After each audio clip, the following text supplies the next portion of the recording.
Hello everyone, welcome to BPSC Adda. BPSC Adda पर आप सभी का स्वागत है। 66th बीपीएससी मेंस प्रोग्राम के अंतर्गत आज का हमारा टॉपिक है पंचायती राज। यह टॉपिक आपके जीएस पेपर 2 के लिए यूजफुल होगा।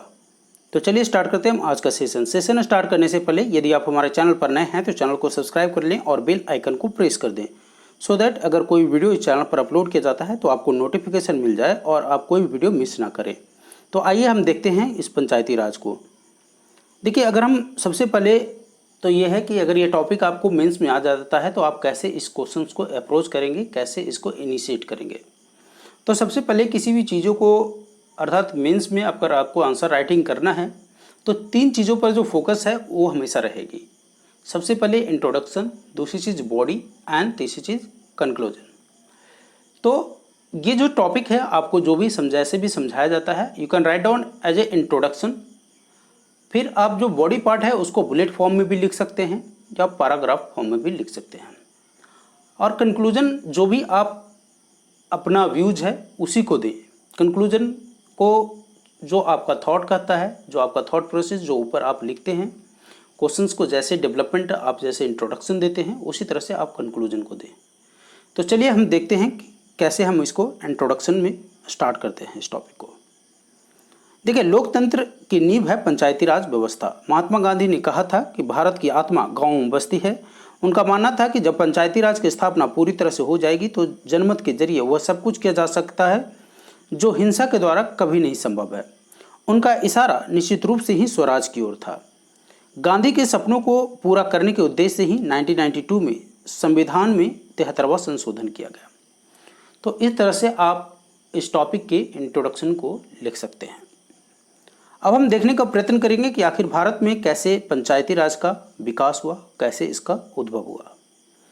1952 में सामुदायिक विकास कार्यक्रम की असफलताओं के कारण की समीक्षा के लिए 1956 में बलवंत राय मेहता की अध्यक्षता में एक समिति का गठन किया गया था। समिति के द्वारा 1957 में रिपोर्ट प्रस्तुत किया गया। इस समिति ने पंचायती राज व्यवस्था लागू करने पर बल दिया, जिसे लोकतांत्रिक विकेंद्रीकरण का नाम दिया गया। अर्थात अगर हम कहें तो जो सामुदायिक विकास कार्यक्रम था 1952 में, उसकी असफलताओं के कारण के समीक्षा के लिए बलवंत राय मेहता की अध्यक्षता में एक कमेटी का गठन किया गया था 1956 में।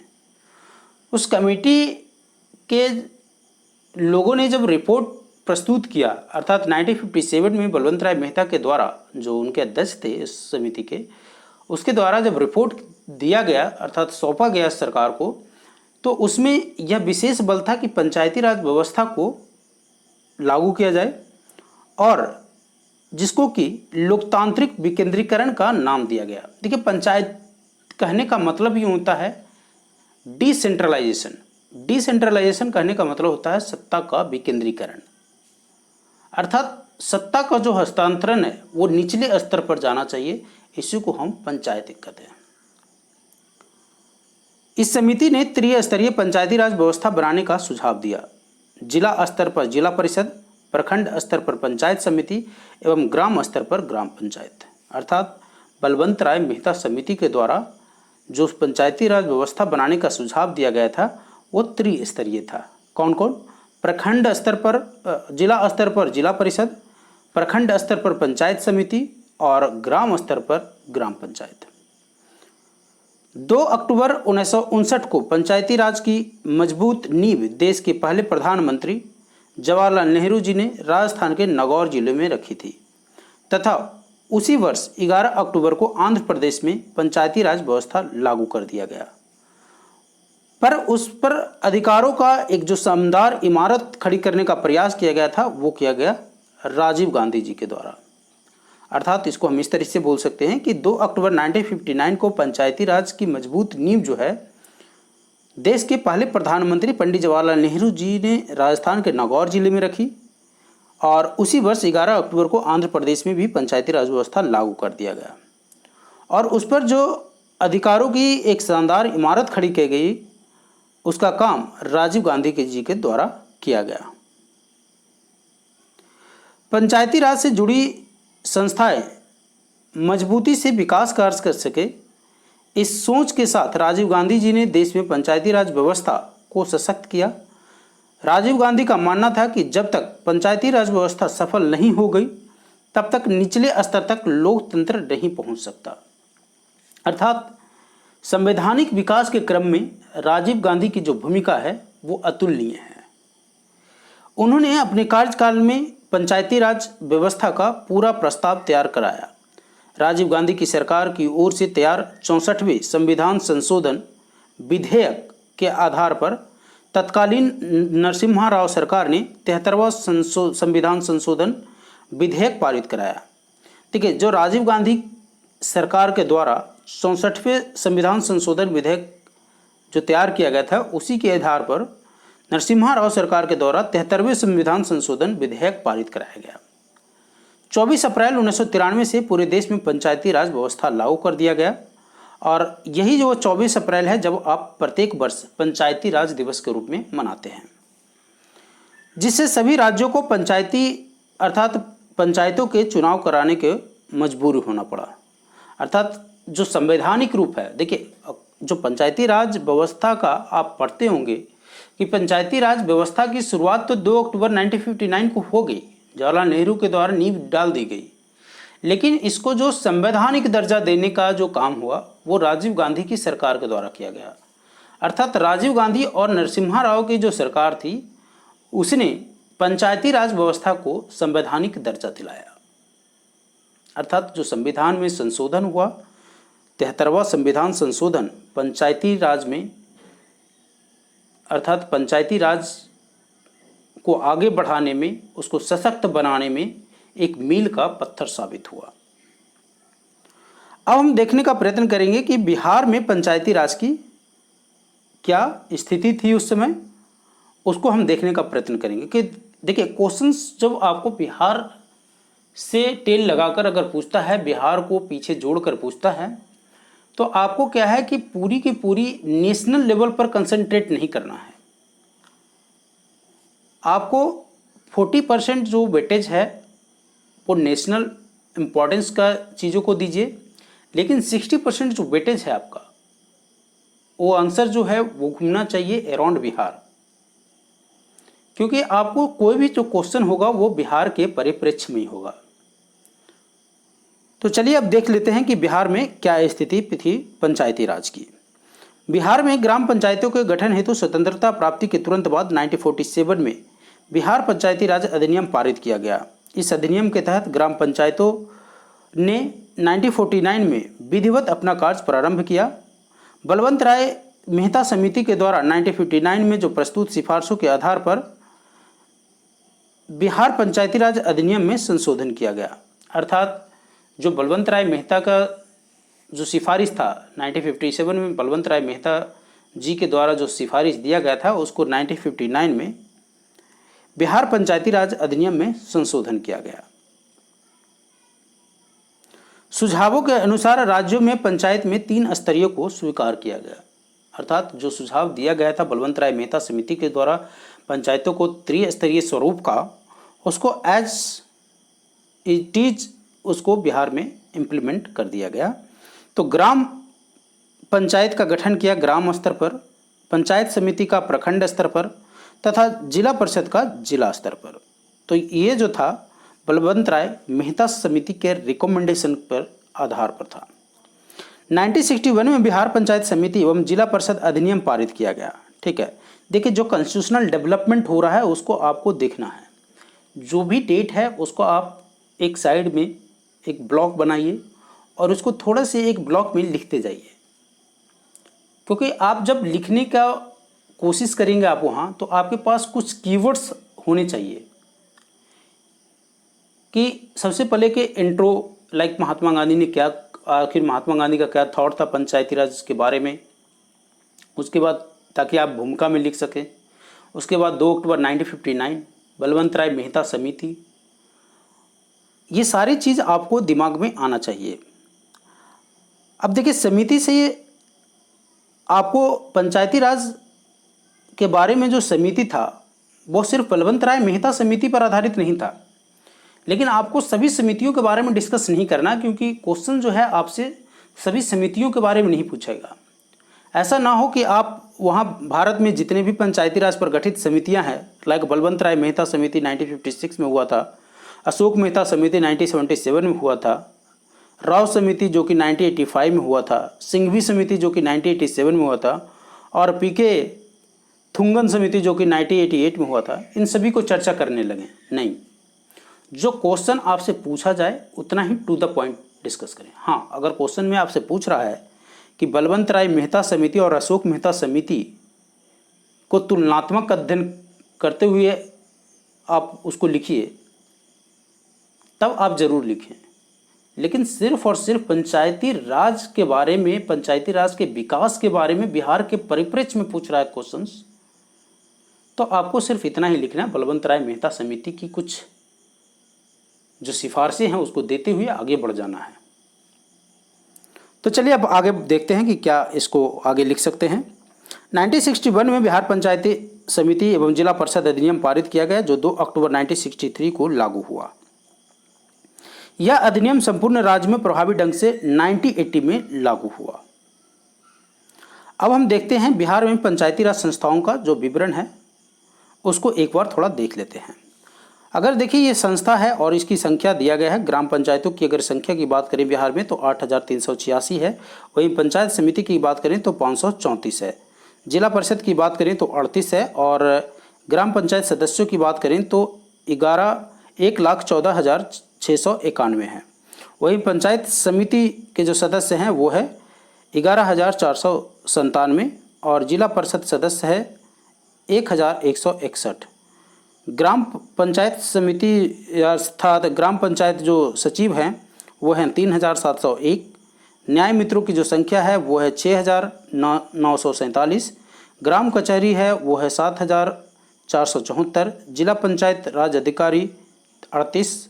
प्रखंड पंचायत राज अधिकारी 528 और ग्राम कचहरी सदस्य 1,14,691। अब ये तो डाटा है, इस फैक्ट को आपको याद करने पड़ेंगे। इस तरह से आप ब्लॉक बना के वहाँ डाटा अगर आप इंसर्ट करते हैं तो ये जो क्वेश्चंस जो आपका है वो एम्फैटिक एक तरीके से बनता है। आइए अब देख लेते हैं बिहार पंचायती राज अधिनियम 1993 को। देखिए, भारतीय संविधान के 73वें संविधान संशोधन के द्वारा राज्य में पंचायती राज व्यवस्था की संरचना को अत्यधिक प्रभावी बनाने हेतु बिहार पंचायती राज अधिनियम 1993 पारित किया गया।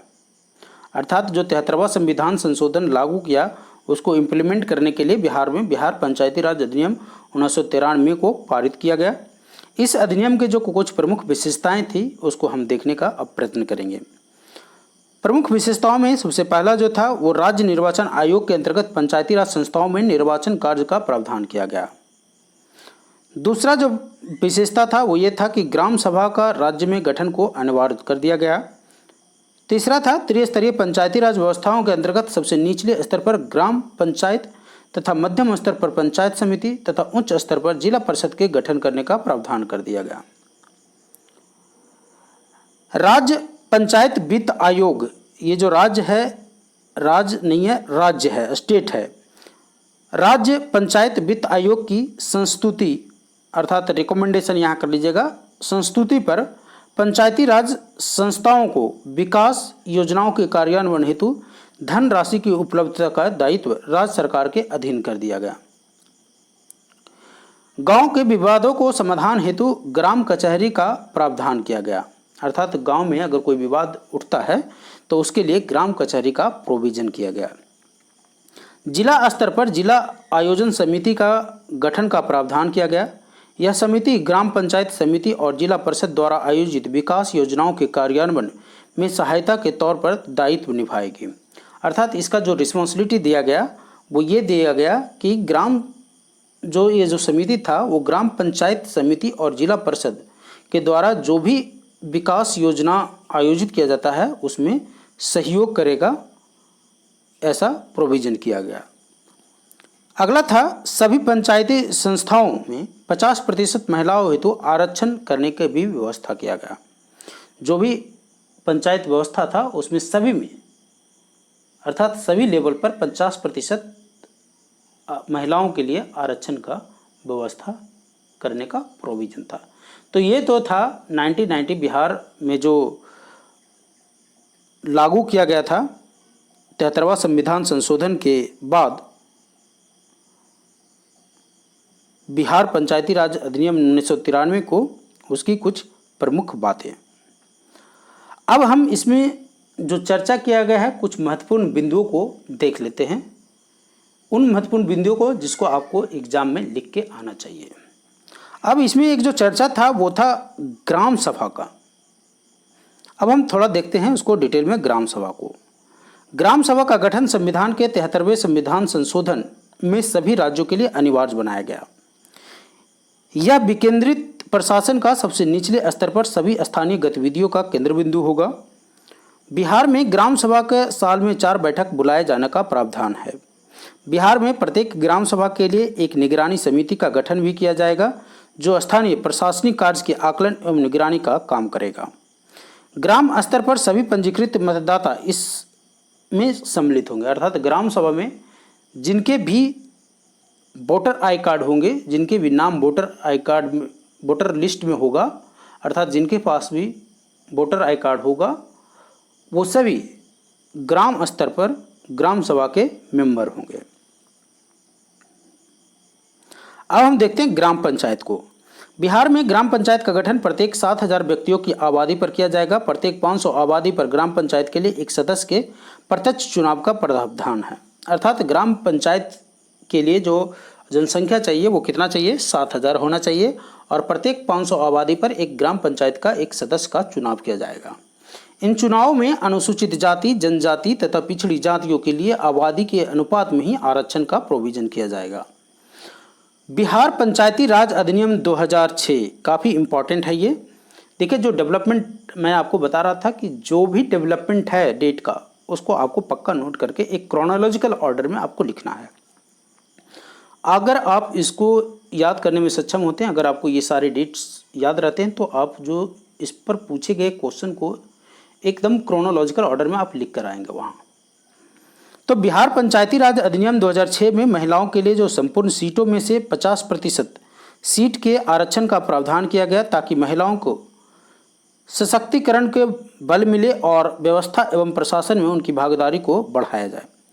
अर्थात देखिए, बिहार पंचायती राज अधिनियम जब 2006 लागू हुआ, उसमें महिलाओं के लिए संपूर्ण सीटों में से 50% जो सीट था उस पर आरक्षण का प्रावधान किया गया ताकि महिला सशक्तिकरण को बल मिले और व्यवस्था एवं प्रशासन में उनकी भागीदारी को बढ़ाया जा सके। देखिए, जो 1993 में बिहार संशोधन किया गया था, बिहार पंचायती राज अधिनियम पारित किया गया था, बिहार पंचायती राज अधिनियम पारित किया गया था, उसमें भी 50% महिलाओं की व्यवस्था का प्रोविजन किया गया था। और उसके बाद बिहार पंचायती राज अधिनियम 2006 में महिलाओं के लिए जो संपूर्ण सीटें था उसमें क्या कर दिया गया, 50% सीट जो है वो महिलाओं के लिए आरक्षित कर दिया। और ऐसा इसलिए किया गया ताकि महिला सशक्तिकरण को बल मिले और व्यवस्था एवं जो प्रशासन है उसमें महिलाओं की भागीदारी को बढ़ाया जा सके। ग्राम पंचायतों का सर्वोच्च पदाधिकारी मुखिया होगा और उसकी सहायता के लिए एक मुख्य जो उप मुखिया का पद को भी सृजित किया जाएगा। ग्राम पंचायत के सदस्य 2/3 बहुमत से मुखिया के विरुद्ध अविश्वास प्रस्तावित कर सकते हैं और उनको पद से हटा सकते हैं। कहने का तात्पर्य यह हुआ कि ग्राम पंचायत का जो सर्वोच्च पदाधिकारी होगा वो कौन होगा, मुखिया होगा, और उसकी सहायता के लिए एक उप मुखिया का भी चुनाव किया जाएगा। ग्राम पंचायत के सदस्य अगर चाहे तो 2/3 बहुमत से मुखिया के ऊपर अविश्वास प्रस्ताव पारित कर सकता है और मुखिया को उसके पद से हटा सकता है। अब हम देखते हैं ग्राम कचहरी को। ग्राम कचहरी के बारे में आप लिख सकते हैं कि यह ग्राम पंचायत के न्यायिक कार्यों से संबंधित है। बिहार पंचायती राज अधिनियम 2006 में यह प्रावधान है कि प्रत्येक ग्राम पंचायत में एक ग्राम कचहरी स्थापित की जाएगी। ग्राम कचहरी में प्रत्यक्ष रूप से निर्वाचित एक सरपंच होगा और यह ग्राम कचहरी में उसकी पीठों का अध्यक्ष होगा। प्रत्येक 500 की आबादी पर पंच होगा जिसका निर्वाचन भी प्रत्यक्ष रूप से किया जाएगा। पंचों की संख्या का निर्धारण जिला अधिकारी के द्वारा किए जाने का प्रावधान है। इसके अतिरिक्त एक उप सरपंच की भी व्यवस्था रखी गई है जो सरपंच की अनुपस्थिति में उसके सभी कार्यों एवं दायित्वों का निर्वहन करेगा। तो ये तो जो प्रोविज़न था वो ग्राम कचहरी का था कि ग्राम कचहरी जो है वो न्यायिक कार्यों से संबंधित होगा, एवं बिहार पंचायती राज अधिनियम 2006 में यह प्रोविज़न किया गया कि प्रत्येक ग्राम पंचायत में एक ग्राम कचहरी स्थापित की जाएगी और इसके लिए एक सरपंच की चुनाव होगा और यह ग्राम कचहरी में उसकी पीठों का अध्यक्ष होगा। जो ग्राम कचहरी होगा उसका अध्यक्ष कौन होगा? सरपंच होगा। प्रत्येक 500 की आबादी पर एक पंच का चुनाव किया जाएगा, जिसका निर्वाचन भी प्रत्यक्ष रूप से किया जाएगा। पंचों की संख्या का जो निर्धारण है वो जिला अधिकारी के द्वारा किए जाए। चलिए अब हम देख लेते हैं पंचायत समिति और जिला परिषद के बारे में। देखिए, पंचायत समिति की गठन की हम बात करें तो पंचायत समिति बिहार के प्रखंड स्तर पर होगा और प्रत्येक 5000 की आबादी पर पंचायत समिति से एक सदस्य का चयन होगा। इस समिति में आबादी के अनुपात में अनुसूचित जाति, अनुसूचित जनजाति तथा पिछड़ी जाति के लिए आरक्षण का व्यवस्था है। समिति के अंतर्गत विभिन्न विषयों पर 3 अस्थायी समितियों का गठन का भी व्यवस्था है। वहीं अगर हम जिला परिषद की बात करें तो बिहार पंचायती राज अधिनियम के अंतर्गत जिला स्तर पर जिला परिषद के गठन का प्रोविजन है, अर्थात प्रावधान है। इस परिषद के सदस्यों का प्रथम मतदान द्वारा, अर्थात इनका जो सदस्यों का जो चयन होता है वो मतदान के द्वारा किया जाएगा और प्रत्येक 50,000 की आबादी पर एक सदस्यों का चुनाव होगा। यहाँ चयनित कर लीजिएगा। चयनित सदस्यों के अतिरिक्त एक उपाध्यक्ष की भी व्यवस्था की गई है। बिहार में अध्यक्ष पद के लिए भी पिछड़ी जाति के लिए आरक्षण की व्यवस्था है। परिषद की बैठक प्रत्येक 3 माह पर अनिवार्य रूप से होगी। बिहार में जिला परिषद के अनिवार्य रूप से वर्ष भर में 4 बैठकें का आयोजन किया जाएगा। तो ये 2 प्रोविजन थे जिला परिषद के। अब हम राज्य वित्त आयोग के बारे में भी कुछ जान लेते हैं। देखिए, संविधान के 73वें संविधान संशोधन में राज्य वित्त आयोग का प्रावधान है। प्रत्येक राज्य को इस आयोग का गठन करना होगा जो उन सिद्धांतों के संबंध में अनुशंसा करेगा जिसके आधार पर विभिन्न स्तर पर सामानों का वितरण, कर, शुल्क आदि लगाने का अधिकार तथा सहायता अनुदान की राशि निश्चित की जाएगी। यह आयोग राज्य सरकार को त्रिस्तरीय पंचायती राज संस्थाओं का वित्तीय दृष्टि से सुदृढ़ करने का सुझाव भी देगा। राज्य वित्त आयोग के गठन एवं कार्यों के लिए दिशा निर्देश बनाने का काम राष्ट्रीय लोक वित्त तथा नीति संस्थान को सौंपा गया है। राज्य वित्त आयोग का गठन प्रत्येक 5 वर्ष पर किया जाएगा। तो ये तो थे कुछ प्रोविजन जो कि पंचायती राज के संबंध में थे। पंचायती राज का कैसे उद्भव हुआ और बिहार में कैसे पंचायती राज का डेवलपमेंट हुआ और उससे संबंधित जो कीवर्ड थे पंचायत समिति, जिला परिषद, ग्राम पंचायत, वित्त आयोग, ग्राम सभा, इन सारे के बारे में आपको जानना चाहिए। तो आज की इस वीडियो में बस इतना ही। अगर आपको हमारा वीडियो अच्छा लगा हो तो इसे लाइक और अपने दोस्तों के बीच शेयर जरूर करें। Thank you.